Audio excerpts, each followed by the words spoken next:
चलिए बहुत अच्छा लगा आज कि आज इतना सारा कलाकार और सब लोग अपना बहन के शादी में ही आई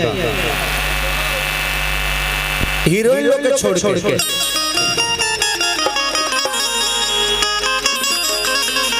सोना जी के छोड़ के, निशा जी के छोड़ के, सपना जी के छोड़ के बाकी सारा लोग अपना बहन के शादी में।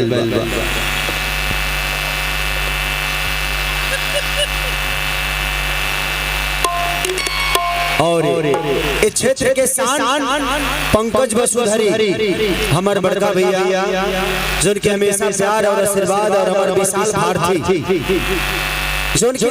विशाल इतना प्यारा राइटर है कि मैं उसका अब इसलिए मैं बहुत बड़ा फैन हूँ विशाल का। इधर गैप हो गया हम दोनों के बीच में, गैप इसलिए हो गया कि शायद मुझे रोक लग गया है गाना गाने से, बट कोई नहीं, बस समय है गुजर जाएगा। रात है तो दिन होगा, दिन है तो रात होगी। आज नहीं तो कल खेसारी आजाद होगा। शेर को ज्यादा दिन तक पिंजरे में कोई नहीं रख सकता है। अब कुर्सी के करे खड़ी लगे अब हमारा ले वीआईपी ढेर ढेर आ गया।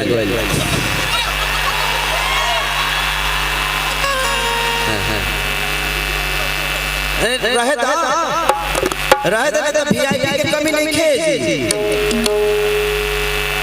अब कल्लू जैसा सुपरस्टार भैया बैठल बड़े, टुनटुन जैसा सुपरस्टार भैया, अंकुश राजा जैसे सुपरस्टार भाग्यशाली वालों लोग कुर्सी मिल एगो हमनी के गार्जियन विकास भैया बड़े, ये हमनी के नाम मनोज तिवारी तक लेके छान मार ले बड़े ऊ आदमी भैया बैठल बड़े। एगो देखिए ये लड़का कोई नहीं बचा इससे। हम खुद डरे हुए रहते हैं कि कब मेरे चीजों पे थापा मार दे। ये लड़का इतना बैठा हुआ है। दिखाओ देखा भिखारी बाबू रे, दिखा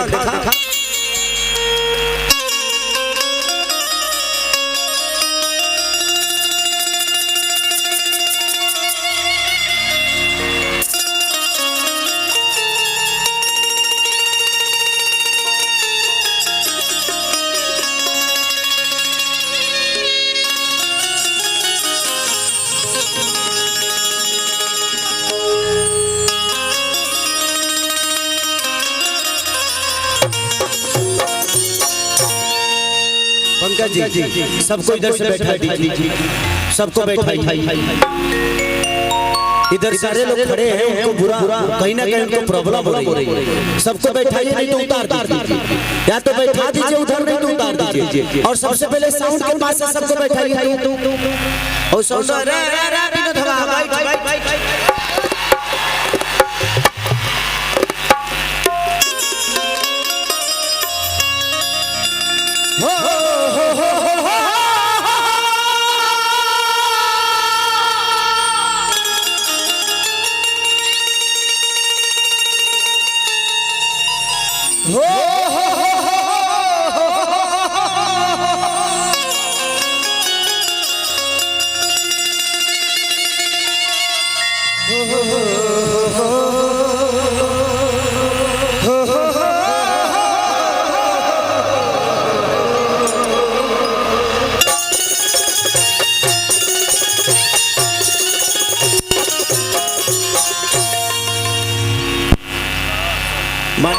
कि जय गणेश मंगल करना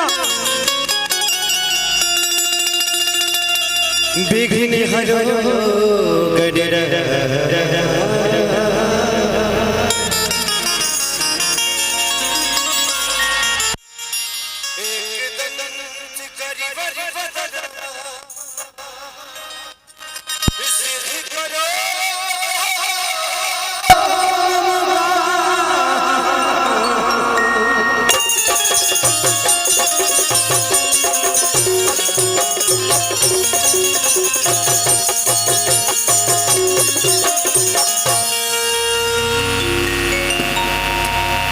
बाल तोहार करे झप झप कि माँ के ज्योति से नूर उड़ता है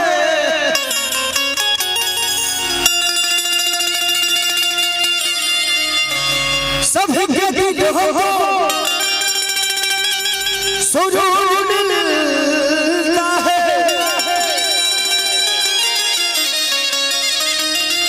कि माँ के दरबार में जो चाहे खाली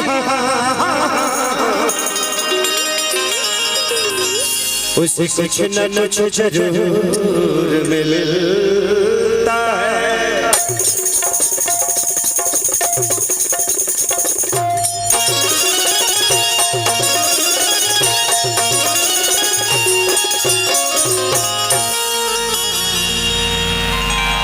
आइए को भजन जाए ऐसे हमारा भजन का माहौल 22 तारीख के राम राम के चर्चे बंद हो गए खाली 22 तारीख तक ले फिर निकल गए अब पता ना क्या कहल जाए बट कोई बात हमारे मन में भगवान है हमारे मन में राम है हम उन्हें आजीवन पूछते हैं। भगवान अयोध्या में 22 को ही नहीं मुझे लगता है कि धरती जब से उत्पन्न हुई है तब से हमारे दिल और हमारे दिमाग में भगवान बसे हुए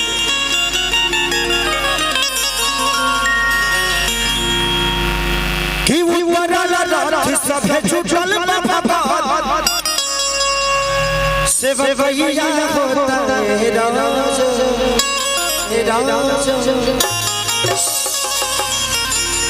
कि नवमी नदिया चढ़े लोग जागेला माइकेला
थोड़ा सा पीछे हो जाएंगे हमारी अपने ही सब है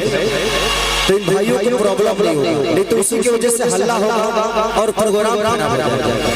बबली भैया को बैठने दीजिए थोड़ा सा लोग पीछे हो जाइए थोड़ा सा पीछे हो जाइए सब लोग अपने हैं किसी को हम बोल नहीं सकते इसलिए कह रहा हूं किसी को प्रॉब्लम ना हो हम किसी के शादी में आए हैं उसका शादी बनाने के लिए और उसमें भी बहन की शादी कि नवमी नदिया चढ़े लोग जागेला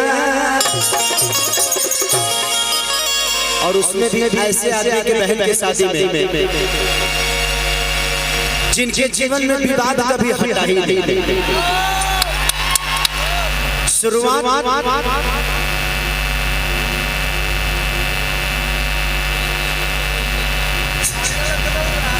कि जान मरल हुआ कि गोरी गोरी चुनरी बंझल हुआ कि जान मरल वहां से शुरू हुए उसके बाद ऐसे आदमी के रुकने का नाम ही नहीं लिए उसके बाद ये डिस्टर्ब हुए मुझे भी कम डिस्टर्ब नहीं किए ये अपने साथ लेकर चले ऐसा संगीत ऐसा संगतिया मेरे जीवन में आज तक कोई नहीं ऐसा जिसका साथी विवाद का साथी सुख का साथी दुख का साथी एक ही जगह हम साथ नहीं रहते जहां आप गलत काम करते हैं कि नवमी नदिया चढ़े लोग जागेला माइके लागल बारे मिया पछुड़ा बलम हवा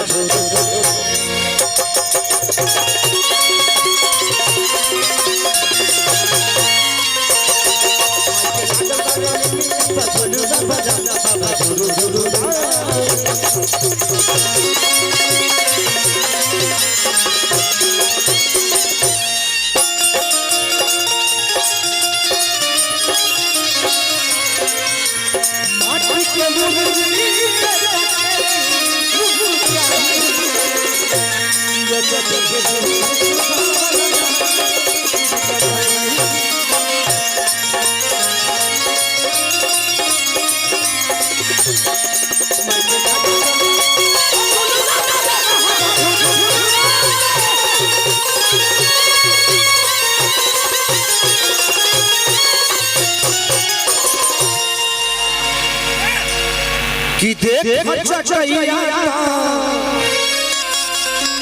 बिछवल लानी कुसके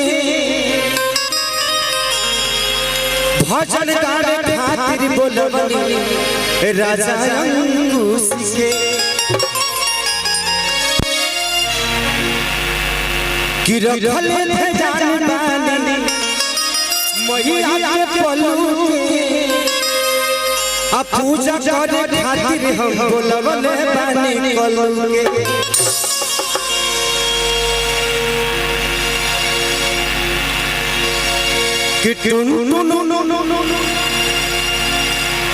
रंजीत जहिले माई के भजन गावेला आ सोना से ने आई बड़ी अलग सगावेला कि दरबार से सते गुण भागेला माइके लागल बारे मिया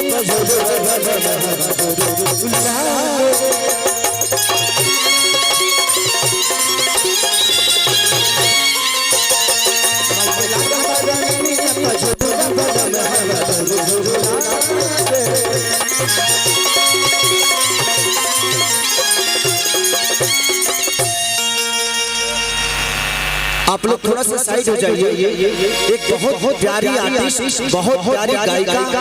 हमारी बहन सिलसी राज आई हुई है, तो प्लीज उस बेचारी को आने दीजिए। थोड़ा सा साइड हो जाएंगे तो भी आ जाएगी, तो थोड़ा सा साइड हो जाइए ताकि वो आ जाए मंच पे, क्योंकि एक ऐसा मंच है कि ये गढ़ा महोत्सव से कम नहीं है।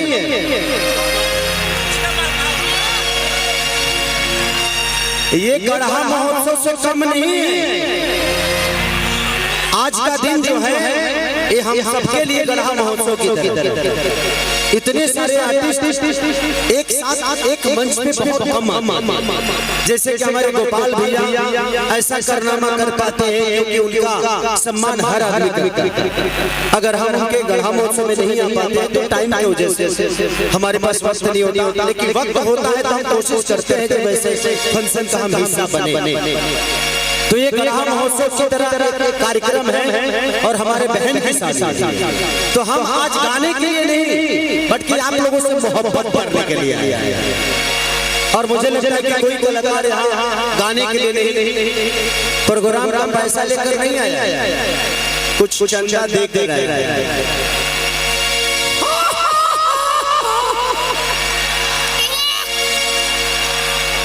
नहीं, मैं बोल दिया लोगों से कि कोई कार्यक्रम जो यहाँ हो रहा है,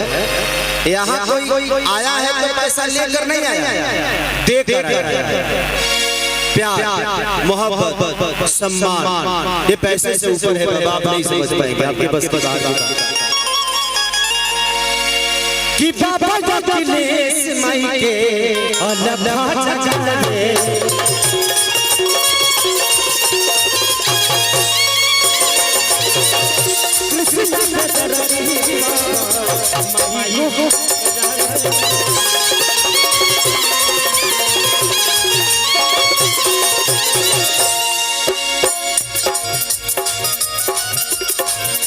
बाबा